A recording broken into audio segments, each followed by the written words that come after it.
tune in to Black Ramen Podcast. The Black Ramen is delicious, baby. Yo!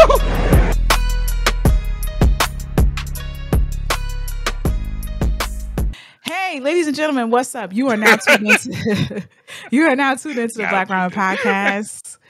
I myself, Chatty Patty, aka Madam Straw Hat, aka the Celestial Dragon, aka the last strong surviving Buccaneer. And if you is a reader of the One Piece and as a One Piece novel, you should know. But light spoil. And I have with me. Hello. This is Sleepy Bree. This is Tea Sippin' Bree. This is 5 chapters behind on One Piece Bree, so don't you spoil it for me. I'm working on it. Much further behind us. What? Just 5 chapters.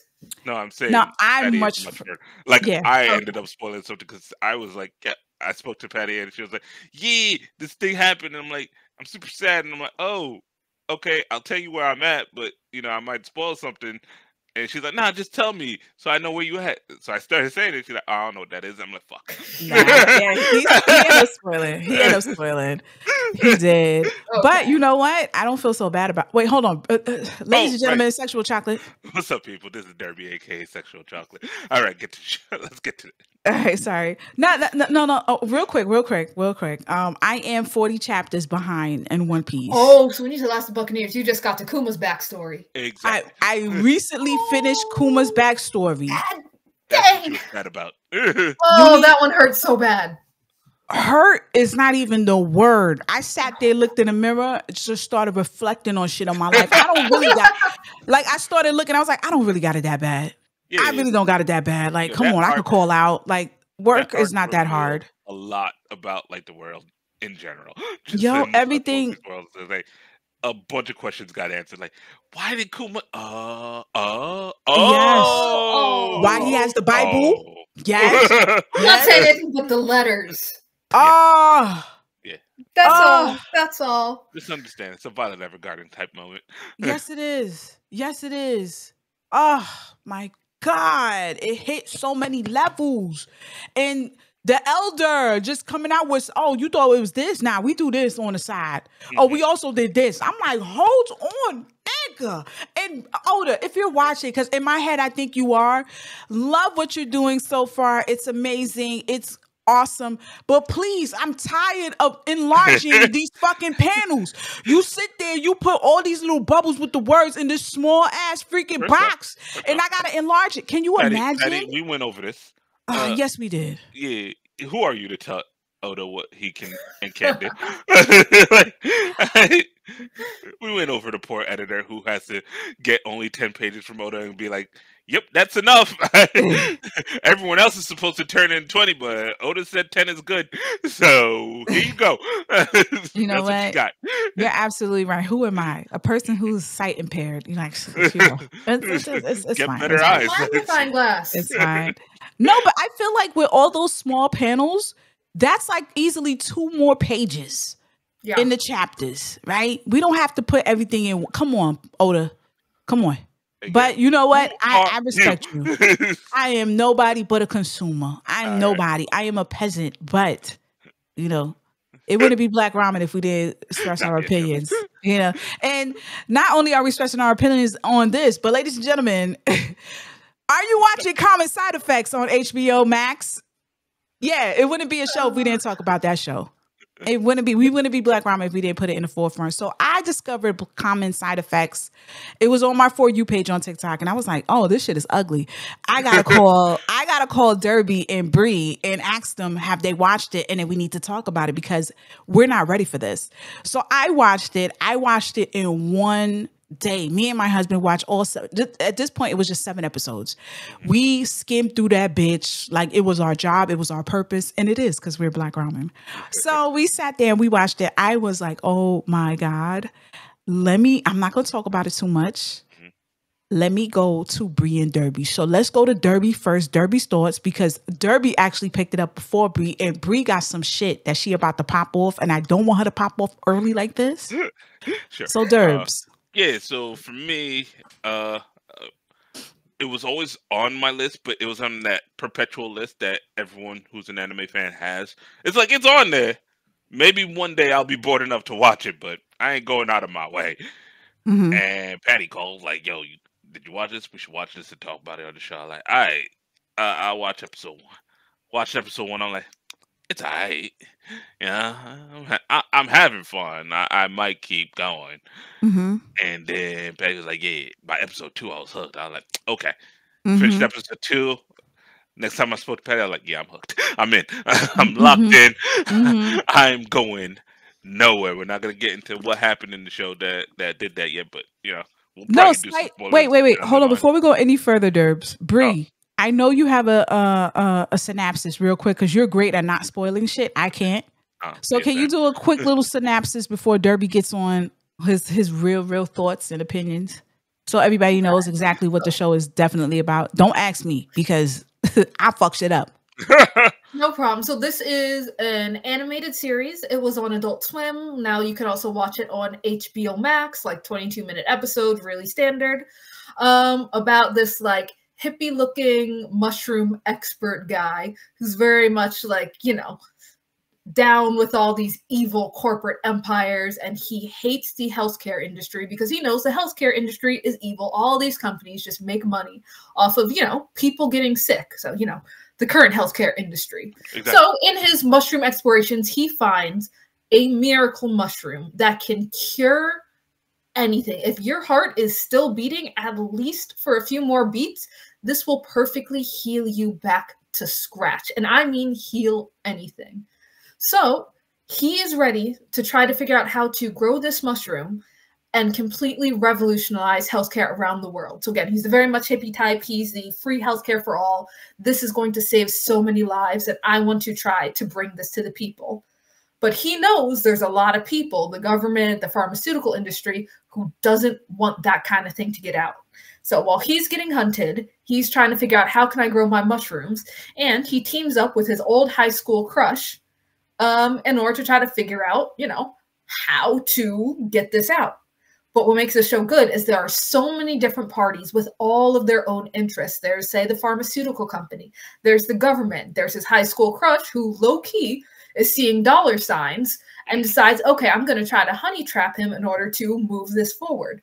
There's other mushroom people who see this and say, you know what? No, I want to be the one controlling it. So this show is balancing all of these interests in this giant hunt to get and control or suppress this magic cure-all drug. Okay, Derby, back to you. So I could go into spoilers? Is that what's happening? No, we're not going to go into spoilers, but overall, your impression of the show. Oh, yeah. So, I mean, my impression of the show is, damn it, that's good. Like, I don't know what else to say here. It took a real life topic and it's handling it, I think, personally very well. I can easily see some people trying to claim that it's woke because that's what they do. But no, it's like, it's very good. It's like any other show that has that deals with political issues. Is always gonna have like a bit of a ledge to take off, because there's some people who do really just want to turn their brain off when they watch a thing, and I don't think it's gonna be that possible with the show. Like there's no way to turn your brain off and like truly enjoy what's happening here. Okay. All right. All right, Bree, let me go and then you can go.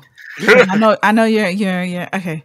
So my thoughts on the show was that whoever wrote this, they got a fucking red target in the back of their head, because this right here, we wasn't ready for. It brings a lot of questions to the forefront. It really makes you think, because we're sitting here thinking like, yes, of course, the right thing to say is that healthcare should be accessible to any and everyone. But the biggest thing that me and my husband noticed with this character, yes, he is a great person. I feel like his ideologies make sense.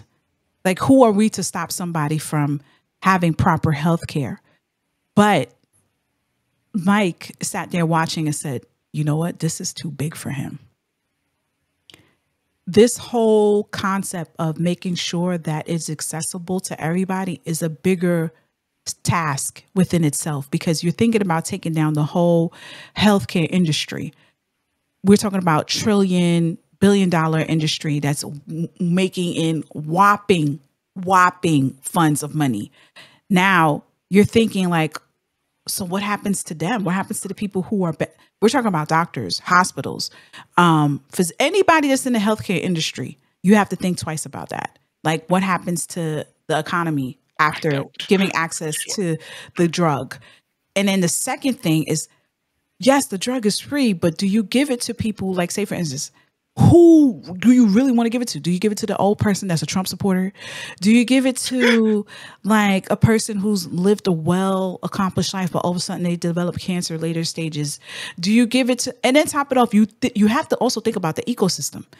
When there's cures, there's more people that we have that are consuming certain things. Mm-hmm. Is our planet able to sustain all that?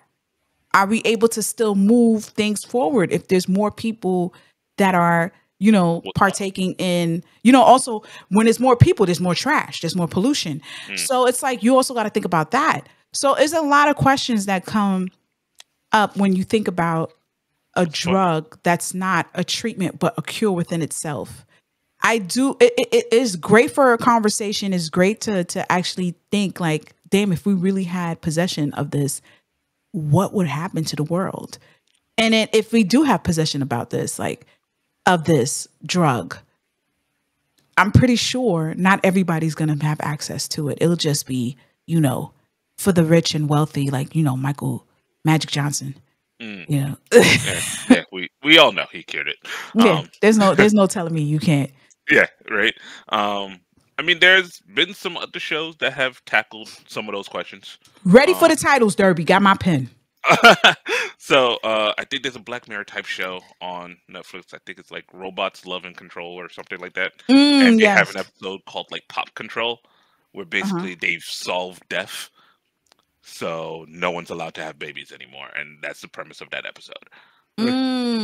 So, you know, Altered Carbon kind of deals with it a little, where it is end up the way you talked about, where, hey, yeah, we've basically solved dying. Only rich people can afford it now. So rich people make clones. They just slot into their new body when it dies. And yeah, they just keep going. And also I think like season 2 dealt with some really dark themes as well. Like where it's like, yo, what happens when like the rich dad keeps their children that perpetual age forever? So like, yeah, you're 100 years old, but you're in the body of a 10-year-old. And your dad controls the money, so you stay 10 until they decide you get to grow up. Like, so you know, there's a lot of shows that plays with these ideas. I think even in this show, some of those questions come up. They do. It's so good. It is good. It is good. Okay. Bree's about to blow a casket right now. Like, go for it. Go ahead, Bree. We're all. I'm turning my mic off. I'm not saying shit. I'm just turning my mic off. You got the floor, baby girl. Go ahead. Matter of fact, cut us all off. Put her on the main screen. Do not do that. It was Love, Death, and Robots. Love, Death, and Robots. Okay. Do not. Y'all can feel free to chime in. I do have a lot to say. Let me go back to my childhood. I have always been, especially as I got older, a little bit annoyed with Western animation, Western cartoons. Because what you really have is you have the kids shows, and then you have the adult shows, and there's this huge gulf in between. So you had the Cartoon Networks, not counting Toonami or Adult Swim. You had Nickelodeon, you had Disney, you had 4Kids, and it's all these like kind of childish things that normally don't look too great, but they can look all right. There's been some decent shows, but it's clearly in the kids' realm. And then you have the adult shows, things like Simpsons, things like Family Guy. You have your King of the Hill, your Beavis and Butthead, those kind of things. Bob Burgers. Your Bob's Burgers. And what I had always noticed and never liked is some of the kids' shows could be kind of cute, good art style, but the adult ones are ugly as hell. Like, I've always hated, like, if you want to get towards the more mature stuff, first of all, mainly it's sitcoms, just comedy, and it's always either very plain or, like, minimum animation, very ugly. Like, I could never watch Beavis and Butthead or King in the Hill. Beavis and Butthead or King in the Hill because they were hideous. A lot of those shows on Adult Swim at night, I would look, Aqua Teen Hunger Force, and I'm like, ew, it looks so gross that I don't want to watch it. In fact, the art style was so bad, I'd feel a little bit nauseous looking at it. So finding anime was this amazing thing because you get the kids shows, you get the adult shows, you get everything in between and all these amazing art styles where people actually give a fuck about the visuals and the animation. And I just absolutely adored it. Like, I think one of the ugliest things I had watched anime-wise was maybe Mob Psycho. And even that really grows on you after an episode or two because it ends up like looking gorgeous. Yeah. So that's to say, I've always been very disappointed in my heart with a lot of Western animation, and I'm getting a lot happier. We have some of these Netflix shows. You have your Castlevanias, you have your Arcanes that are like now looking visually nice and telling this amazing story. So when Patty comes up and says, "Hey, you guys, watch this common side effect show," Wardy, it's a little ugly. I looked and said, "Oh, I don't want to look at it. I don't want to look at it. Visually, it's so bad." That I was having dinner when I was trying to watch the first episode, and it made me feel nauseous. The visuals make me feel nauseous because I hate that art style so much. Maybe this is a personal thing, but even y'all can admit it's ugly. Oh no, it's ugly. It's ugly as hell. Oh yeah, for sure. But it's ugly as hell.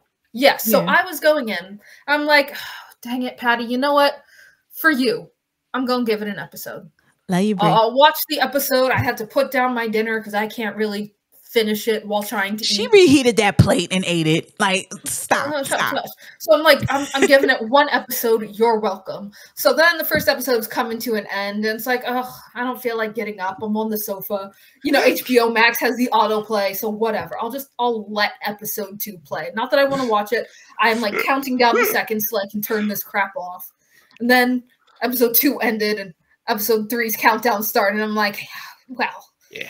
I'm still here, so it's probably fine. Episode 4 passed, episode 5 passed, and I'm like, oh, fuck. Yeah. It's good. It's so good. This thing, I hate it. And every single episode start, I'm like, I want to turn it off. You're welcome. But at the same time, I'm like, oh, that's interesting. Okay, these characters are growing on me. It's so ugly. Gosh darn it. Why am I so invested? Why am I laughing at all the jokes? Why am I looking at this like dump of a main character? This is like big guy, beer belly, pink button-up shirt that he wears open. First of all, the nipple style. Never buttons it. Never. This is not the main character I thought I would like or enjoy, but as I watched him, I started. He got money because he had his shit together. Titty, had his crap figured out. He was like optimistic and building in an interesting way, and there were some great side characters too. Just all this was building towards such an interesting story. So every episode, I was thinking, man, that's good writing. Man, I love how they're like drawing in all these people, all these different kind of like storylines, all these different motivations as people are like pursuing this idea of the mushroom. I love how they all have like different moral angles they're coming with this, because it's very easy to say, yeah, of course curing people of diseases is a good thing. Anyone who says, no, actually, do you really want to? Yeah. Makes you think like, what kind of immoral jerk is this? Until they start like saying some things, it's like, I don't like it, but I kind of see it. I am so impressed with a villain who we know is the villain, but can speak. And then I, as the watcher, say like, fuck, that's a good point. I don't like that point, but is it a point? And that's what this series is doing so well. So when I tell you, Patty said she sat down with her husband, watched 7 episodes straight. Well, I happened to have 8 episodes in when I first started, and I binged 8 episodes straight of a show I did not want to watch. Just because I couldn't quite stop. And when I got to episode 8, I said, damn, episode 9 doesn't come out until Monday. Yep. Right. You know what's so crazy? Towards the end, the main villain made a point in saying, so good. The episode 8 monologue. Yeah, that was beautiful. So nice. It was like, we all just sat there like, fuck, technically. Right, we won't spoil anything. Don't spoil, but we're sitting there listening like, this evil as fuck old man who we know is bad and is profiting off of the deaths of people worldwide. Because if you work for a pharmaceutical company, if you're on a board, if you're on a shareholder, you are making money the more sick people are. The more they put in, knowing that, hey, I think the #1 cause of bankruptcy in America is hospital bills, is some kind of sudden healthcare bill. If we all sit here right now and think, okay, if I get a sudden like $1,000, $2,000, $3,000 bill in my lap right now, will I be okay? And a lot of us don't like the answer to that question. Because like that could stink. so many people. I know I'm screwed. People. If I get a $3,000 bill right now, I'm screwed. I'm out on my ass. I'm begging family. I should be making it, but it's because I can beg family. But that's the only reason I can make it. It's not because of me alone. And you have enough family that can shell out a few $1,000s. Basically, because my grandparents banged a lot, I'm okay. You have enough cousins around. That's basically you have a villain who's profiting off of this system where we're all scared of getting into a car accident. We're all scared of going to the doctor and they say, hey, hold on, I found something. This evil motherfucker is promoting a world that, like, yes, this is the way the world should be. Ignore the mushroom, ignore the cure-all. We don't want it because the world is good. Right, death is for everyone. Monologue that makes me sit and think, crap. No, we are. I'm not going into details. No. The evil villains always give a monologue. I'm not saying to who. I'm not saying what happened. It's just you're explaining what his monologue kind of is, but no. It's good. Don't worry about it. Okay, Derby, let her cook. Let her cook. Spoiler alert. That's all I'm saying. Well, no, that's what I'm saying. How not exactly what's happening to explain the plot, but to explain how impressed I am with the writing of this series. Oh, for sure. I can sit here and think like, I don't want to agree with this old man, but I don't think he's entirely wrong. Yeah. And I hate it, but it's so good because it is. Always gotta say, a show is as good as its villain. Oh yeah. Oh, for sure. Woo! Mic drop for Bree. God damn it, bitch! I knew you had to be the last. I didn't come up with that. I think that's just something we all kind of know because there are shows that's like everything is good except there's just not really a good opposition party to keep the main characters going. True. Now, aside from story, right? Let's dive into the art itself. I know it's hideous and stuff like that, but I feel like, damn, when it comes to art, I do feel like it's subjective, right?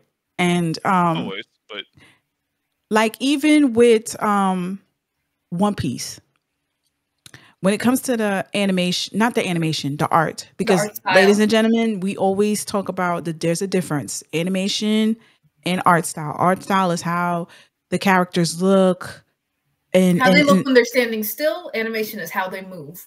Exactly. That's like one way to look at it. Animation, it's actually pretty decent. They've got a little bit of CGI in there. But they have some like action shots that are pretty cool. You see the CGI in there? Some of it's good.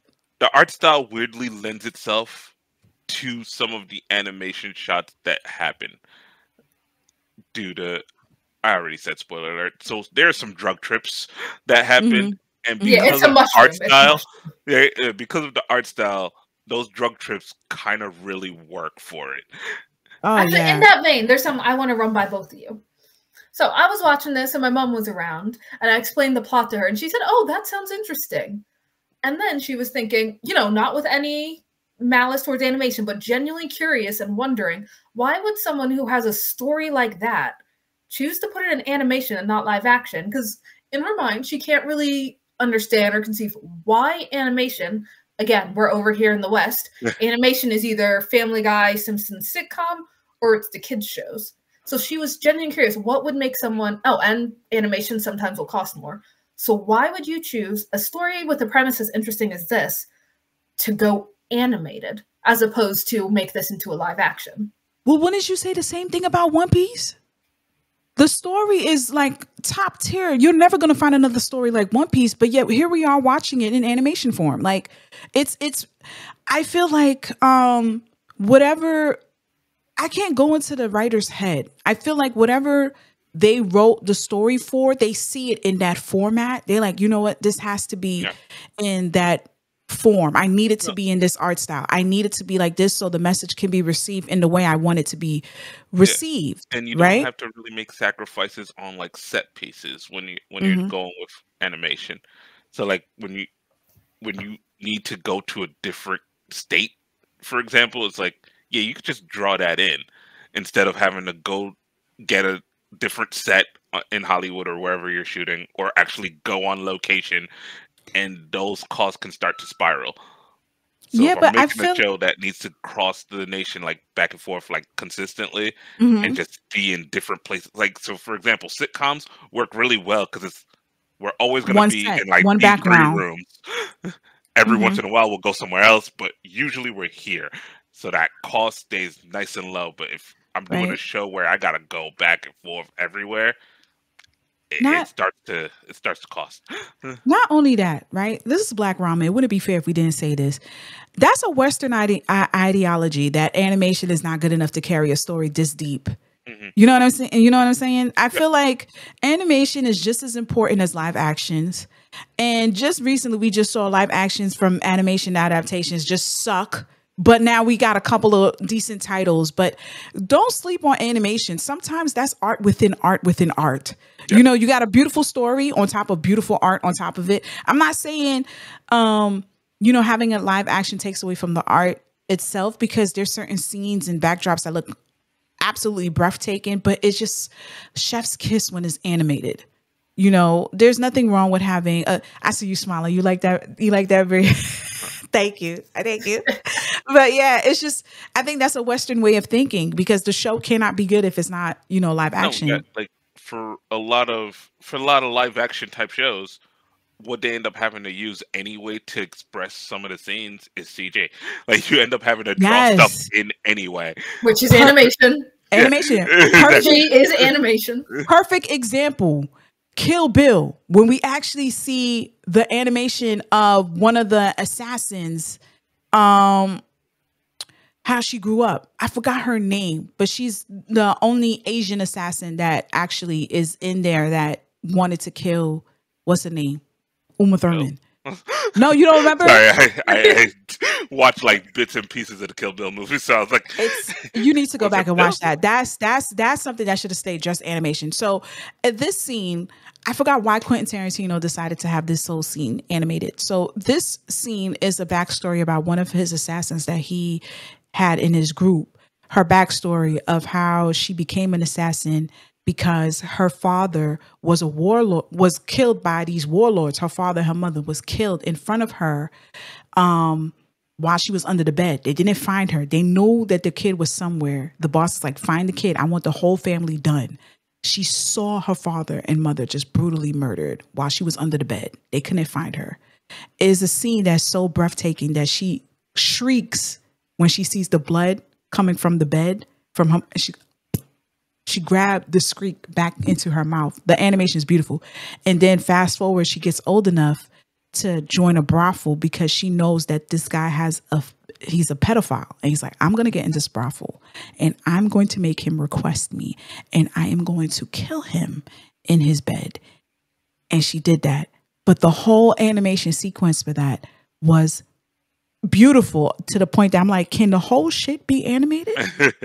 But you know, that's like I said again, it's just we shouldn't take away from animation with a story as big as that. Yeah, there's just some really cool things that can happen with animation only that you just can't really recreate in live action, which is part of the reason a lot of live actions just feel weird when you watch them. It's like, yeah, no human can move their face like that except maybe like Jim Carrey. And you can't afford Jim Carrey, so. From what I heard, nobody can afford Jim Carrey. Like, no, but that's the point. It's like, yeah, there you go. Yeah, I mean, it's unlimited possibilities when it comes to animation, and which is sad because you know why we shortchange the animators. But okay, let me ask you, in the case of common side effects, would I keep the art style? Does it need to be ugly? Will I keep the art style? I'll keep the art style. Does it need to, like, do you think the current visuals help work towards the story? Not in terms compared to live action, but like, could it be prettier? I'm on the fence about that because it's ugly, creepy, but the psychedelic stuff really actually blends in well with the rest. So I think I did agree, and I said the psychedelic stuff, I really liked the art style for that, and I think they could have simply just jumped into that for the psychedelic stuff. So they could have had both. And that I think would have hit even harder for me because it would have been like going from like a really nice, pristine kind of looking show, and then it just goes into, oh my God, they're high, and then they're back. Cool. I don't know. I feel like if it was beautiful, it'll take away from the message. Because I think we'll focus on hair strands and sunsets and shit and rainfalls. Because that's what I do when I watch anime. I'm looking at who did this character design. This is amazing. And not really receiving the message as it should. I think that's another thing with One Piece. You see One Piece, like the art style is a little wacky because at the same time too, it's like it's a level to it. You don't want it too serious. You want a balance. You want the balance of the seriousness and you want the balance of the wackiness all come together, which makes One Piece, right? I feel with this, they want you to have this image where you're focusing on the story, and then when that psychedelic shit hits, you're like, "Ooh, okay, yeah, we high," you know. So I'm cool with leaving the art style the way it is. Yes, it's not really pleasing like that, but I feel like the message comes through a lot harder. Yeah, you get over it. It's like when you're walking in the dark, your eyes adjust. Yeah, your eyes adjust. Yeah. Listen, maybe this is 3 or 4 episodes. First of all, you're never going to please a girl that's a BL girl and a magical girl all at once because beauty is her main definition of everything that exists. Like it has to just be beautiful. So, I knew this is why I came to Derby first, because if I came to Derby first, Derby's going to watch it and then be like, Bree, listen, worth it. I know this is not your cup of tea, but put a little sugar on it. You're going to sip it. And she did. She sipped it. And I think she sipped it. No, I think she sipped it because Derby was at this point finished. I think Derby was like, yo. He didn't explicitly tell me, but I was doing because you recommended it and you guys want to talk about it. I was like, I'll at least give it a try. And then say like, it's all right. I guess this bit is okay. But I didn't really keep it up. I was like, God damn, I'm still mad that I enjoyed it. Yeah, I am furious that I am waiting for the next episode to come out eagerly. No. They left us at a cliffhanger with episode 8, which is every episode. I think every episode ends on a cliffhanger. Yeah, every single one. The last 4 episodes I watched straight through because it's simply like, God damn it, Cliff. All right, I'm just gonna be tired at work tomorrow. Yeah, pretty much. I think it needed to be that silly looking because also we all know somebody that's going through some medical issue or another.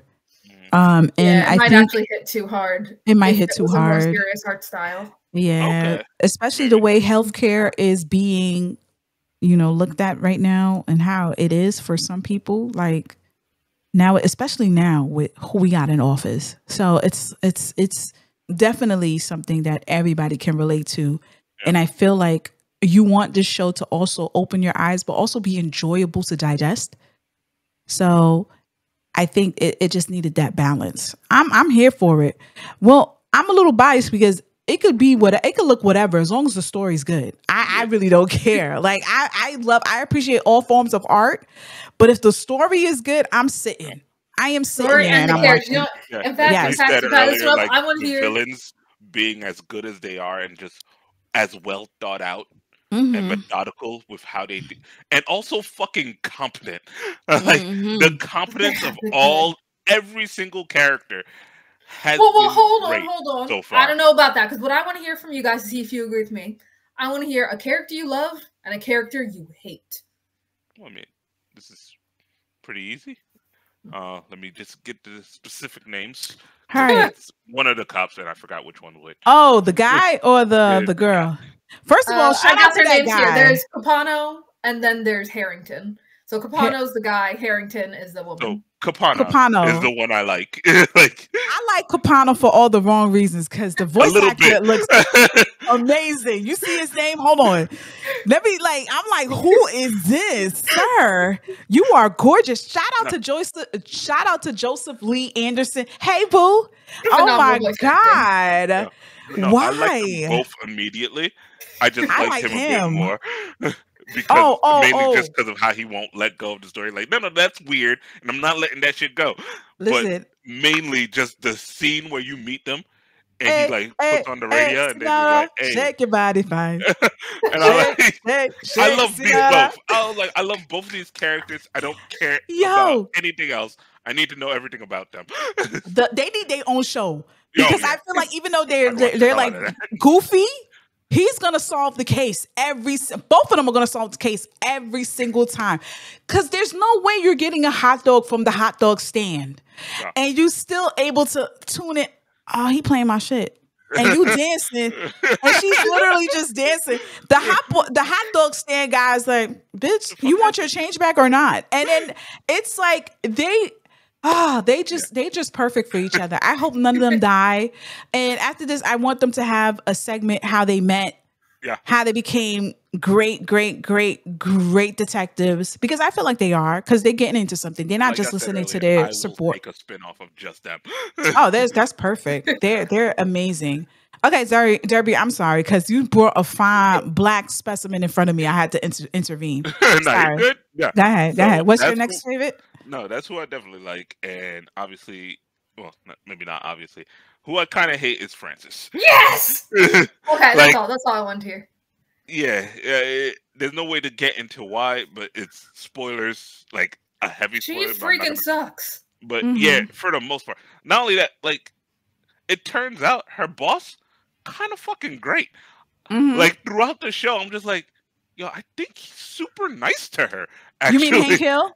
Yeah, that's Hank Hill. Like at first it seems like she's being mistreated by the boss, but it's like, no, as we watch, the boss doesn't do anything to her. It's not that like he's reasonable. Like he's a little blunt, but it does seem like, yo, shit, we're about to all get fired, and I'm stressed. And it's like, shit, they canceled on me. Yo, you want to come to dinner? And not in a sexual way at all. It's just like, yeah, this place is supposed to be really good. Yeah. Oh, we gotta go over here. Hey, just bring your boyfriend too. I don't care.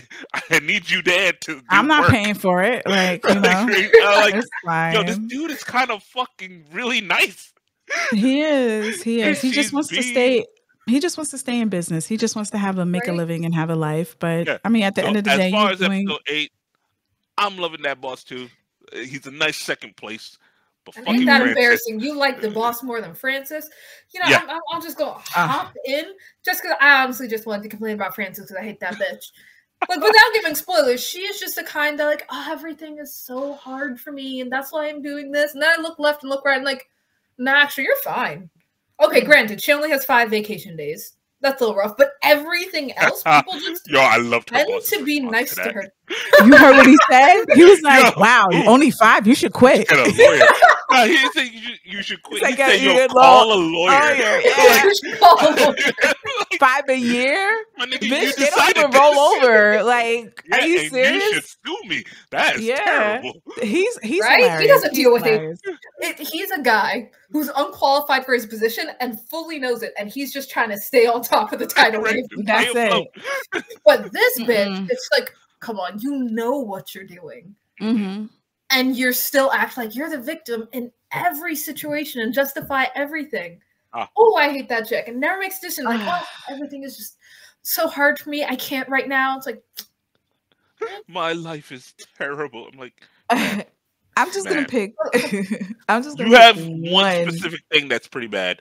Everything else is fine. Everything's fine. You're fine. In fact, you're ruining the rest. You pick bad choices from your boyfriend to like. Actually, her boyfriend's kind of nice. I like him better than Francis too. Like, yo, he's like fine. the first few episodes, they made it weird because they're like, okay, maybe he's like a little, you know, not paying attention to her enough, and then we see it like when they go on vacation. I'm like, no, she's the one in the wrong still.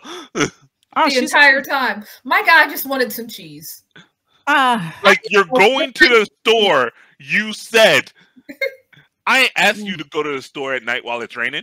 You said you're going. I said, okay. I'm going. Just grab me some cheese. I still didn't like him because I can't explain why I don't like him without being a spoiler, but he's okay.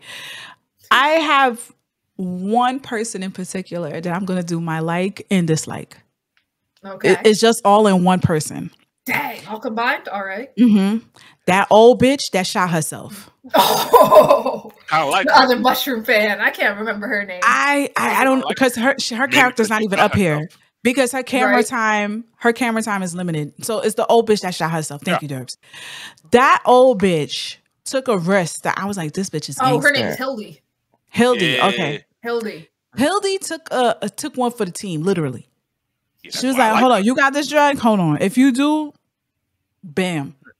Now, what I didn't like is the fact that she just took control, was like, yo, nigga, this, you can't handle this. And she's right. The nigga could not handle this. But I felt like if she took the time to sit down and say, hey, listen, this is what needs to be done because this is why you can't handle it. Oh. I would appreciate it if she did that more. I know the show was only 20 minutes, but like we could fast forward her sitting down with a cup of tea and a spliff, explain to him why, listen, this is bigger than you. This is the plan that you should be going with because you're just walking around wait, one light spoiler. No, it's not a spoiler. I'm just going to say this. Marshall is an amazing character. Marshall is a character that you will see that he is smart but dumb at the same fucking time. Protagonist, our main character. He is, yes. He is, and he really, because he's so optimistic. He is naive. He is. He has limited, and you think he doesn't have it all together. He has infinite access of money. You'll find out why. That's just in the show. He could do whatever at this point, and he knows he's being watched. He does. You would think a person who has the upper hand would know how to maneuver, but apparently no. So, but he's still. I'm not going to touch him because he's the main protagonist. But the person that I have a hate love relationship for is Hildy. That's her name? Hildy? Hildy. I just was like, damn, you had a perfect opportunity to explain to this motherfucker what's going down. And then I feel like if she did, all this would have came down to, okay, Hildy, I hear you. What can we do next? I feel like that was his closest, No, I don't think Hildy would have let him. I don't think Hildy cares about like saving anyone. I think she just wants to be the one who has the mushroom. We'll see. It's just, I think Hildy is just a pure under villain. We'll see. And it's not like she has no what's the word? Altruistic? Is that the word? Mm-hmm. She has no good reasons for it. Like somebody who shoots themselves in the chest, like this is not a good person. No, but they make for a great story. Yeah. Such I'm here for that. And she's doing this in a way different than the pharmaceutical companies, because not out of greed. It's out of obsession, because she loves these mushrooms. She adores these mushrooms. She wants to have them all, control them all. And she knows Marshall can't, because the first time she sat them down and said, okay, Marshall, cool, you found this. Who all knows? He's like, oh, my lab partner? You're like, advanced degree lab partner? He's like, no, my high school lab partner. It's like, you really went blabbing about this magical super ingredient substance. She was smart about that, because look what happened to her lab partner. Look what happened to his lab partner. Look who she ended up being. So like, was spot on with her senses. Oh yeah. So I'm like, of course you went after some doe-eyed hoe. You idiot. Marshall is a little bit naive. Wait. One more character, just one more character who is absolutely the star of the show, but is silent as a motherfucker. Socrates. That was my number one favorite. Yo, that is the cutest tortoise I've ever seen. I love Socrates. I love Socrates. Socrates is like, I'm just going to shit right here. I love Socrates. Socrates is high all the time because the fact that he'll eat anything. They went to Burger King. They had pizza. Like yeah, but he's always getting sick. Yeah. I don't know why he's sick. But when he's not sick, he's the star of the show. Like, oh, absolutely. One thing that made me love Marshall in the first episode, he was like, people are like, hey, are you alone? He's like, I'm here. And I got my tortoise with me. Just every time he goes in, he's like, hey, is it just you? He's like, no, it's me and my tortoise. My boy Socrates, right? You have to acknowledge Socrates. Yeah. You have to. At this point, I'm pretty sure Socrates is the only one living out of his whole family. I'm pretty sure they just bombed. I'm not gonna go too far into it, but yeah, shout out to Socrates. Right. Shout out to Socrates. But yeah, this is a great show, ladies and gentlemen. I think you should check it out. It's definitely a conversation starter. Be careful who you start this conversation off with, because it might go left and you'll be like, oh, okay, so I know who you voted for. So, just don't, have this conversation with a grain of salt if you do want to have it. But hey, you can always talk to us in the comments. Ladies and gentlemen, don't be afraid to go into your email and email us at Ask Black Ramen. Put subject title Ask Black Ramen. Our email is blackramenpodcast@gmail.com. We would love to hear your thoughts on this series if you're continuing watching it. Or you can go on our Spotify and leave comments there. We love that. Like, you could do that. It'll be great. It'll be a good old time. Let's see. Is there anything? Oh, one more mentioning, since we finished common side effects, and Bree did an amazing job just destroying the visuals on how terrible this is, explaining. So let's go to something that's not so crazy with the visuals. Solo leveling. Ladies and gentlemen, solo leveling. End of the freaking spectrum. I'm mad about that too. Book a story, but I have amazing art. Yes. This is totally opposite of what we just discussed. Like, solo leveling has like poor writing, poor story. But when I tell you, bitch, it's lacking. But when I tell you this bitch is it's not bad. It's just this bitch is stacked. Like, this one, I swore I wasn't gonna come back. I'm like, this is trash. I come back with an empty plate, ready for more, because this Chimera Ant arc is amazing. This is amazing. Yeah, it is the Chimera Ant arc. I know, but still, it is. They took a page out of Hunter x Hunter, didn't they? Yeah, everyone. I wouldn't say they copied. I compare it similar to, if we're ever talking tournament arcs, we got to talk about the Chunin exams and the Dark Tournament. If someone else does a tournament arc, they're not necessarily copying off of those, or even the UA Sports Festival from Hero Academy, but they deserve to be compared because they're so similar. Mm-hmm. And solo leveling, this is so similar to the Chimera Ant arc, not copying, but that we have to like apples to apples them side by side. And it is like so woefully under, because what makes the Chimera Ant arc so good isn't like cool fight ants.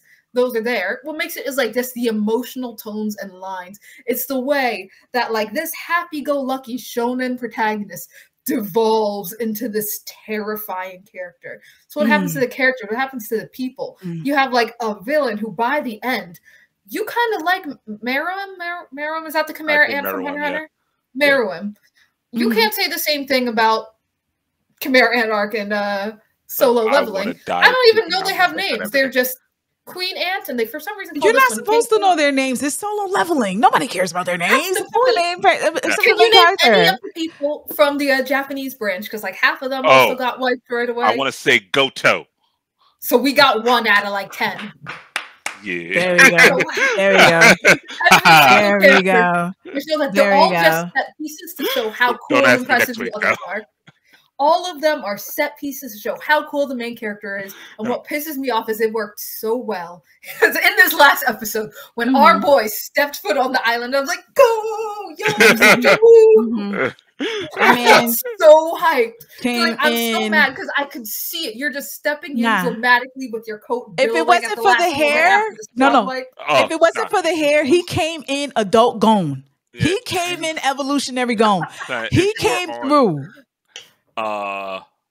Any social media for the past like week, any anime social media, you would have seen everyone making the jokes of just Sung Jin-woo practicing at home how exactly he's going to enter to look as cool as possible. Save everybody. They died. Hold on, let me prep. He said, hold on. Make this flow just nice. I can't. I'm going to take the first punch, right? So I can't wear this jacket. This doesn't even go with the shoes. Let me just go back. He has instantaneous transportation. He had his shadows on all of the members of the Korean team. On speed dial. He waited till each and every one of them got the shit slapped out of him and was like, now I'm going to pull up. Nah. So I missed the healer. I was a few seconds late, but now I'm going to pull up. And it was so cool. That big ant, daddy ant, that ant, the nigga that stink, that nigga came inside the cave after going outside talking about the king is outside. And then when he came back inside, he said, there's no fucking king outside. Where the king of the humans at? Is that you? It smell like it's you. Is it you? All right, let's fight. That shit was so hilarious to me because how you go outside talking about, let me see if your leader's outside. And they come inside, there ain't no leader. Like, mad disappointed. I didn't tell you to go outside. Right? I didn't even tell you anything. You done, my shorty bleeding right here. We got motherfuckers losing limbs. You ate ahead of the main nigga that's supposed to heal us. When did I have time to tell you a nigga's outside? I to let alone a survive. king. Word. So I'm like, yo, you can't be serious. But yeah, it's oh man, I'm coming. No. Yeah, I'm coming every watched fucking Saturday. Solo leveling. I'm coming. So called Patty like, hey, did you watch this episode? Cause goddamn. Yeah, he didn't call me. He didn't call me. I was editing a video and I was like, hold on, Durs. This is a perfect time. Are you gonna stay up? I might call you back. I went and watched it with Mike and Patrick, and they're just like, and you know, Patrick is a man of few words. Oh my God. Oh my God. Mama. Oh my God. I'm like, yeah. Oh my God, right? I'm seeing it right? too. Right? Mike is second guessing. Damn, should I rewatch this? I'm like, no, just this where it's at. Yeah. It is where it's at. Don't even make sense because let's just look at this timeline. So they beat the Queen Ant. So Sung Jung-woo's chilling over there in mainland Korea. Like, okay, things are fine. But then he said he had people on all the Japanese ones, and 7 out of the 10 Japanese Not people. all. Yeah, he did. Okay, on a few. Yeah, it was on a few. But so the King Ant appears, beats the shit out of the Korean people in the cave, and then once they're like bleeding, half dead, Cha Ha-yin's already like gotten the shit slapped out of her. The King Ant's like, all right, I'm gonna dip for a bit, and he goes out. So at that point, Sung Jung-woo should have already known they were getting their asses handed to him. But King Ant still goes out, kills a few more people, and he's like, oh, well, there goes my shadows on the Japanese folk too. And then at least a few minutes had to have passed. And then our man decides, okay, I'm gonna pull up.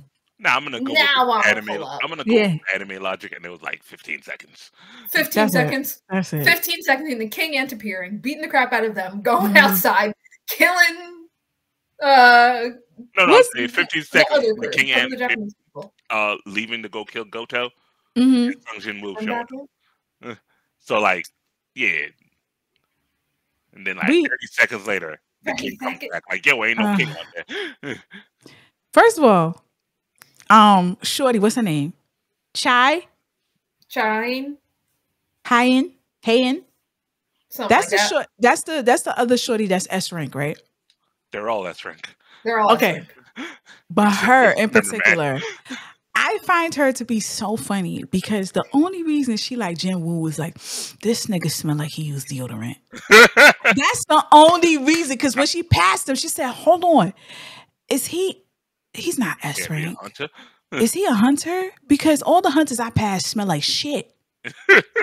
This nigga is a hunter. Not only just a hunter. He's S rank and he still washes his ass. That makes me second guess everybody in that fucking guild. Because I'm thinking, you sit here and train and nobody took the time to say, hey, let me scrub my ass. This gives me the type of energy like y'all don't even wash your legs in the shower for real. I want to make sure that you know you're making a joke, right? Like it is actually explained in the show that she just has like a random like thing from like certain hunters have something that makes them smell other hunters weird. No, she said I'm gonna pull up the episode. When she passed him, she was like, No, I get that. Good. But I'm saying there's literally another hunter she's smelling their magic. Yeah, there's literally another hunter that smells people the same way. All right, now you took away from the joke. Yeah, but I just want to make sure. Like you should have just let me. You should just let me have that. Just let it now slide. I gotta edit this shit, and it's just awkward. Now you're leaving this in. Now you go sound silly online. I can't let it happen. Yeah. Okay. Thank you. Be like, yo, yeah, this, and I'm like, that's not what happened. I mean, hey. Actually. Right, but just to say that this is like the complete opposite of common side effects because it looks amazing. It is. This one, I think it got a little bit more with the plot. At least some of the backstory of the characters, like we're gonna avenge our old buddy and come back. Then that guy, and then it's like they were gonna go, but then they decided, we don't really have to go paying attention to these people because the real main character is still gonna come. Because yeah, so it's like there's not really any weight. Like, did any of us feel bad? Like, when they were like getting whooped or trying to like avenge their own. We didn't feel bad when the healer died. Like they're going to avenge their buddy. Do you know that friend's name? I got nothing. The nigga that got his head ate off. That's it. No. I'm talking about the one that they're going to avenge. No, I don't know their names. I don't know their names. I don't. I was like, yeah, they killed the queen, and it's supposed to be a happy moment. I'm like. It was kind of dope when he was still talking after he was being digested and he was like, run, nigga, run. But it was I thought it was pretty good. But I'm just gonna say this real quick and wrap this up. The whole moral of the story is that there's some animes and some animation that have pretty privilege. With pretty privilege, you can go far, but with average and with art that's not, story better be popping. There's just certain things that you can get away with. So that's my final take on it. Ladies and gentlemen, anything else? Bree and Derby? No, I agree with that completely. Same. Pretty privilege. Solo leveling has pretty privilege. I has to like pull up with actual merit. It is. And with that being said, hold on, ladies and gentlemen, do not forget, we do have a trivia book out. Go into Amazon, go to our link tree first on Instagram, click in the link tree, right?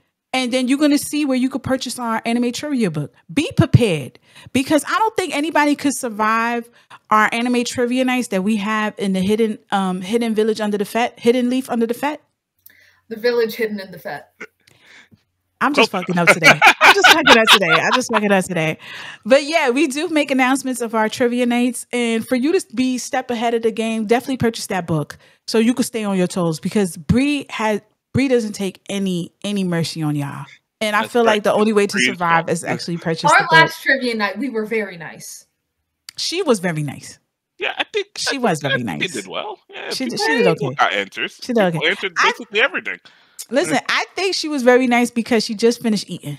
I think that's what it was. She had a cup of tea. She was like, all right, I'm ready. I'll be nice, I guess. You could be nice when you have a full stomach, But don't forget to definitely take a look at our trivia book. Purchase that. That's a great support for us. And you will definitely enjoy the book as well. Don't forget, we got merch on Redbubble. Take a look at that. Everything is in our link tree that is in our Instagram, Black Ramen Podcast. So don't forget to like any of our posts. Don't forget to follow us, and don't forget to stay tuned. Don't forget to go on our YouTube and subscribe to our YouTube channel, which is Black Ramen Podcast. And when you write a comment, please tag everybody, meaning Anime NYC and DreamCon and BlurCon and all the cons that have anime, because I feel like there is no con without Black Ramen. And with that being said, ladies and gentlemen. Oh, my bad. Peace.